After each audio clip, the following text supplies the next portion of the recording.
ইমান দীঘল আৰু ধুনীয়া চুলি দেখিলে যে মনটো অকণমান হ'লেও বেয়া লাগে ন ভাবিলোঁ আজি নিজৰ চুলি কোচাৰ কাৰণে কিবা এটা কৰি লওঁ কি কৰিলোঁ বলক দেখুৱাই আছোঁ আজি আহিছোঁ চাবুৱা পাল্লাবি বাৰ বিউটি চেলন এণ্ড একাডেমি আৰু এইজনী হৈছে পাল্লাবি বাৰ ভণ্টি মই ইয়াত কৰাবলৈ আহিছোঁ নেইল এক্সটেনশ্যন আৰু প্ৰায়ে পাল্লাবি বাৰ চেলনত মই নেইল এক্সটেনশ্যনৰ কামৰ কাৰণে আহিয়ে থাকোঁ বিকজ পাল্লাবি বা ইজ মাই ফেভৰেট নখ সজোৱা মানুহগৰাকী আৰু এইফালে চাওকচোন তাৰ বন্ধা চুলিখিনি মই এবাৰ ক'লোঁ যে এবাৰ খুলি দিয়া না ইমান ধুনীয়া ইমান দীঘল ৱা মানে কাজ মোৰ এনেকৈ থকা হ'লে এইবোৰ কৰি তো যোৱা বছৰ মোক পাল্লাবি বা যেতিয়া মোৰ চুলি বহুত সৰি আছিল তেতিয়া মই এটা হেয়াৰ ফল ট্ৰিটমেণ্ট দিছিলে তাৰ ফলত মই খুব ভাল ৰিজাল্ট পাইছিলোঁ মোৰ চুলি সৰা একেবাৰে বন্ধ হৈ গৈছিলে তো এবাৰো বা মোক কৈছে তুমি সেই ট্ৰিটমেণ্টটো আৰু এবাৰ ল'ব পাৰা খুব আৰু সঁচাকৈ ট্ৰিটমেণ্টটো মই খুব ভাল পালোঁ পাৰ্চনেলি আৰু বহুতকে মই ছাজেষ্ট কৰিছোঁ কাৰণ বহুতৰ হেয়াৰ ফল হয় আৰু এইফালে যিটো মাছাজ দিয়ে নহয় উফ মানে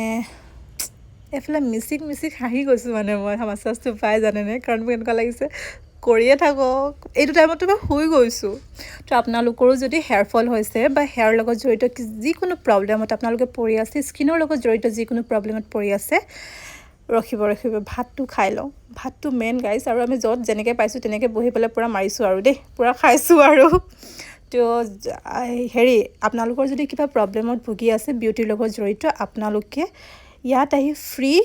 ফ্ৰী যদি হৈছে কিবা এটা তেনেহ'লে ডান্স এটা দিব লাগিব নহয় তো ডান্স এটা দি পেলাই কথাখিনি আকৌ কৈছোঁ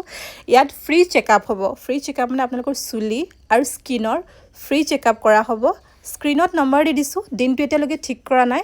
স্ক্ৰীনত দিয়া নাম্বাৰত আপোনালোকে এবাৰ কণ্টেক্ট কৰি গোটেই ডিটেইলছখিনি সুধি ল'ব পাৰিব আৰু নেইলৰ ক্ষেত্ৰত যদি কোনোবা নেইল এক্সটেনশ্যন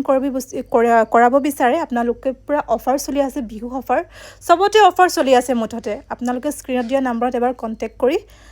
আপোনালোকে গোটেই ডিটেইলছখিনি জানি লওক আৰু এবাৰ এই চেলনখনত ভিজিট কৰক আৰু পাল্লাবি বাৰ ইনষ্টা আইডি আছে ফেশ্বন উইথ পাল্লাবি তাতে এবাৰ গৈ পেলাই যদি বেলেগ কিবা জানিব বিচাৰে DM কৰক আৰু এইফালে অনিমা আহিছিলে